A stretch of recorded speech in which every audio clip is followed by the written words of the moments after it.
Hello everyone, Deidre here, licensed therapist to provide helpful tips, tools, and therapy resources.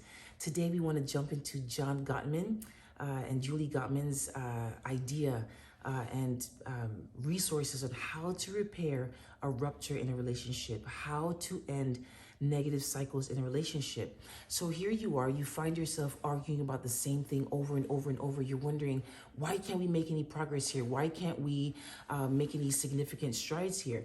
Well, the truth is, the reality is that maybe you're arguing about the same things over and over because the way in which you have been arguing has not changed. There has not been anything different that has been done. And the first thing is, number one, if you want to make some change, is you should be able to express how you feel in an argument. Express your feelings, not your thoughts, but your feelings. I'm feeling a bit disappointed. I'm feeling a bit discouraged. I'm feeling angry. I feel upset. I feel embarrassed. I feel silly. Whatever the case may be, express yourself. Sometimes in an argument, people can actually benefit from knowing actually how you feel. The argument can keep on going and on because it's just like, okay, we keep on saying, well, I think, but you know what? There's a certain tenderness and there's a certain appreciation for being able to be transparent and being able to be vulnerable and saying, you know what, right now I feel rejected. I feel abandoned. I don't feel seen. I don't feel heard. Right now, I just feel ridiculous. Whatever the case may be, try to be in a position during a disagreement where you can say how you feel.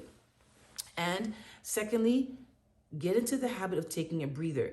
If you realize, you guys, that you're having the same argument over and over and the arguments become more heated and there's no progress, then the possibility is very high that you keep on having arguments on a level 10. It's like, you know what? No, you're not in a position to continue this conversation right now. And be mindful of yourself enough to know what your threshold is. When you get to a certain point, when you get to a certain volume, when your voice starts to get louder, or you start saying things that you're not supposed to say, you start saying hurtful things and you start calling someone out their name. And I mean, at that point, you should already tell yourself, this has gone way too far. Someone has to be able to call a timeout, and not a timeout like, stop talking to me, get out, No, it's just, you know what? Right now, it seems like this is not a good time. We're both very upset, or I'm upset, and I think this is a good time to take a breather, all right? Next thing is to be able to offer an apology. It's okay to admit and to come to terms with the fact that, in your humanity, you're going to make mistakes. And this may be one of those times where the person is stuck where they are because you have yet to apologize. They have not seen in you any kind of remorse or repentance or regret for what has happened. They still see you defending yourself. They have not heard you apologize and take responsibility for what happens. So yes, if a person feels that, I'm actually looking at a person who is not even remorseful, because if they were, they would have apologized. Then the discussion will always be where it is, because they're like, whatever, I'm not going to listen to anything you have to say, because if you were serious about repairing this, you would apologize. The next thing is huge, and I tell couples this all the time. What common ground do you have? I know that we're disagreeing about the purchasing of the vehicle. I know that we disagree on the make and model and maybe the year of the car, the color, but what do you have in common? Can we agree that we need to address this vehicle? Yes. Can we agree, or are we in agreement that we don't want to take out a loan for this vehicle? Yes.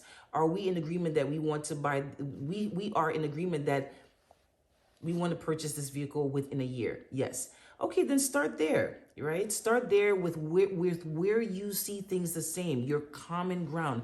Because man, I am telling you, we get so caught up in where we disagree, and now it becomes, who's going to win this? Am I going to make better points, or are you going to make better points? Are you going to make a better pitch, or are you going to make a better pitch? Or am I going to be able to sell this and close the deal so that my side of the this thing wins? At that point, it's like, who cares? There is no winner. The winner is the couple who is able to come together and say, these are the ways that we agree. These are our common grounds. That is when you are winning. You're not winning when you're going around in circles and in circles and the person's getting upset because it's just like you're just trying to make a case and you're just trying to pull me over to your side. Guys, I know it is tempting, but you don't have to win. There's nothing about winning. Just tell yourself that the advantage that you have is that being on the same page will increase the peace. It will increase the love between you, and you will get where you want to be a whole lot sooner. And then, of course, showing appreciation. Being able to say, you know what, I appreciate you taking the time to have this conversation. I know this is a difficult conversation to have, but I'm so glad that, you know, you're here, and I'm thankful that you're providing a safe space for me to share. Man, wow. You know how different conflicts would be if we were to be able to share appreciation and express appreciation to someone, even if we disagree. Wow, game changer.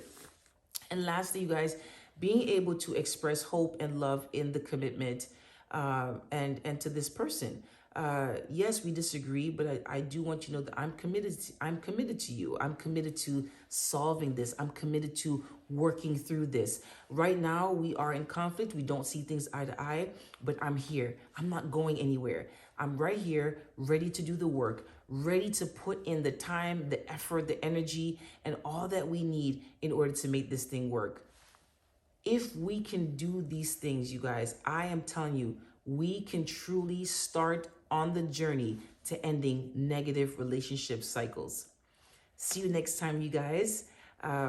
As you're on your journey, keep growing and give yourself some grace.